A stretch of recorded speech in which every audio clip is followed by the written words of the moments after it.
Hello my dears, welcome to Obis Eduaf. My dears, আজকে ছিল 9 December OBC কেসের hearing ছিল। আজকে ওবিসি কেসের যে হিয়ারিং হলো সেখানে আজকেও কিন্তু কোনো সুরাহা পাওয়া যায়নি। এখানে বিচারপতিরা প্রায় 2:07 থেকে এই কেসটি শুনতে থাকেন এবং 2:55 নাগাদ তারা বেঞ্চ ছেড়ে উঠে গিয়েছেন এবং উঠে যাওয়ার আগে অনেক কিছু শুনেছিলেন তিনি। কপিল সিব্বল স্যার অনেক কিছু বলেছিলেন, তার পরিপ্রেক্ষিতে বিপক্ষ উকিল যিনি ছিলেন পাটিয়ালা স্যার তিনি অনেক কিছু বলেছিলেন, কিন্তু শেষমেশ কোনো আপডেট আসলো না বা কোনো সুরাহা মিলল না। শেষ যেটা তারা জানালেন যে পরের যে হিয়ারিংটা সেটা আছে জানুয়ারি মাসের 7 তারিখ। তারা নতুন করে ডেট দিলেন জানুয়ারি মাসের 7 তারিখ এবং কপিল সিব্বল স্যার সেখানে সিরিয়াল নাম্বার 1-এ রাখার জন্য রিকোয়েস্ট করেছিলেন এবং হয়তো তারা সেটা শুনলেন। অর্থাৎ 7 জানুয়ারি এই কেসটা খুব ভালোভাবে তারা শুনবেন এবং সে অলরেডি আজকে প্রায় 70% শুনে নিয়েছেন। সেদিন আর কিছুটা শুনে তারা যতদূর সম্ভব কিছু একটা সিদ্ধান্ত দিতে চলেছে। তো এটা ছিল আজকের কেসের আপডেট। এবার আমরা আসি যে কয়েকবার ডেপুটেশন দেওয়ার পর পিআরবি বোর্ড জানিয়েছিল যে তারা ওবিসি কেস না মিটলে পরীক্ষা নিতে পারছে না। আবার কিছুদিন আগে আমরা এটাও শুনতে পেয়েছিলাম যে ডিসেম্বর জানুয়ারি মাস নাগাদ পরীক্ষাটা হতে পারে। এখন বিষয়টা হচ্ছে পিআরবি বোর্ড আমাদের বলেছিল যে ওবিসি কেস না মিটলে তারা পরীক্ষা নেবে না। তাহলে সেদিক থেকে যদি আমরা দেখি তাহলে কেস এখনো মিটলো না, তাহলে 7 তারিখ মেটার একটা সম্ভাবনা রয়েছে, যেহেতু আজকে 70% প্রায় শুনে নিয়েছেন। এবার বিষয়টা হলো এই যে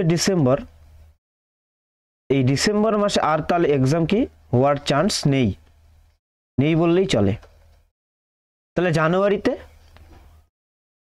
তাহলে এমন অবস্থায় যেহেতু পিআরবি বোর্ডের বয়ান ছিল বা তারা বলেছিলেন যে ওবিসি কেস না মিটলে পরীক্ষা হওয়ার চান্স খুব কম, তাহলে জানুয়ারি মাসে ধরে নিতে পারি যে পরীক্ষাটা হচ্ছে না, এক্সামটা হবে না।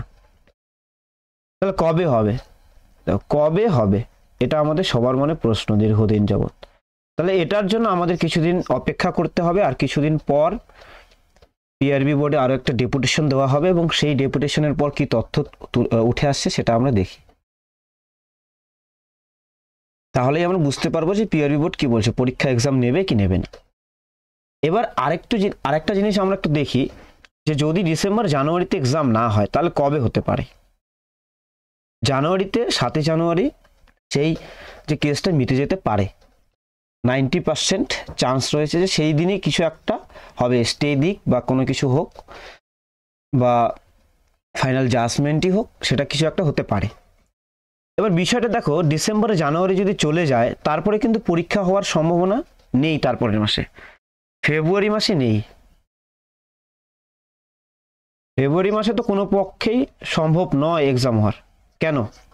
তার কারণ এই ফেব্রুয়ারি মাসে রয়েছে মাধ্যমিক এক্সাম এমপি, তারপরে মার্চ মাসে রয়েছে কি, মার্চে কিন্তু এইচএস এক্সাম রয়েছে। তাহলে ফেব্রুয়ারি মার্চ প্রায় হচ্ছে না বলা যেতে পারে, কিন্তু মার্চের শেষের দিকে হওয়ার সম্ভাবনা রয়েছে, মার্চের শেষের দিকে হওয়ার একটা সম্ভাবনা রয়েছে লাস্ট উইক। তাহলে মার্চ এপ্রিল মাসেও সম্ভাবনা রয়েছে। অর্থাৎ আমরা বলতে পারি যে এই ডিসেম্বর জানুয়ারি মাসে কোনো এক্সাম হচ্ছে না। যদি না হয় তাহলে আমরা ধরে নিতে পারি মার্চ এপ্রিলের পর বা মার্চের পরেই সেই এক্সামগুলো হতে পারে। তো এটাই ছিল আজকের ওবিসি কেস নিয়ে যে এতদিন যাবৎ আমরা অপেক্ষা করেছিলাম, তার কোনো অ্যান্সারই পেলাম না। আজকেও তার কোনো জাজমেন্ট বা কোনো স্টে অর্ডার করলো না, শুধুমাত্র আরেকটা ডেট তারা দিয়ে রাখলেন। তো এই হচ্ছে চলছে, দেখা যাক এখন এই ওবিসি কেস কবে মিটে। আশা করছি এই 7 জানুয়ারি মিটে যাবে, তবে দেখা যাক। এইটুকুই আজকের ছিল বিষয়টা। এখানে অনেক কিছুই হলো কেসে, যা লাইভ সেশনে দেখে আমি যেটা দেখলাম। তো যাই হোক, এটাই ছিল ফাইনাল আপডেটটা, যেটা হচ্ছে 7 জানুয়ারি নতুন ডেট দিয়েছে। তো থ্যাংক ইউ, এইটুকুই জানানোর ছিল। দেখা হবে অন্য কোনো ইনফরমেশন ক্লাসে। ওকে, থ্যাংক ইউ। চ্যানেলে নতুন হয়ে থাকলে অবশ্যই তোমরা চ্যানেলটিকে সাবস্ক্রাইব করে নিও এবং বেল আইকনটিকে প্রেস করে দিও যাতে সমস্ত রকমের নোটিফিকেশন সবার আগে তোমাদের কাছে পৌঁছে যায়। Thank you.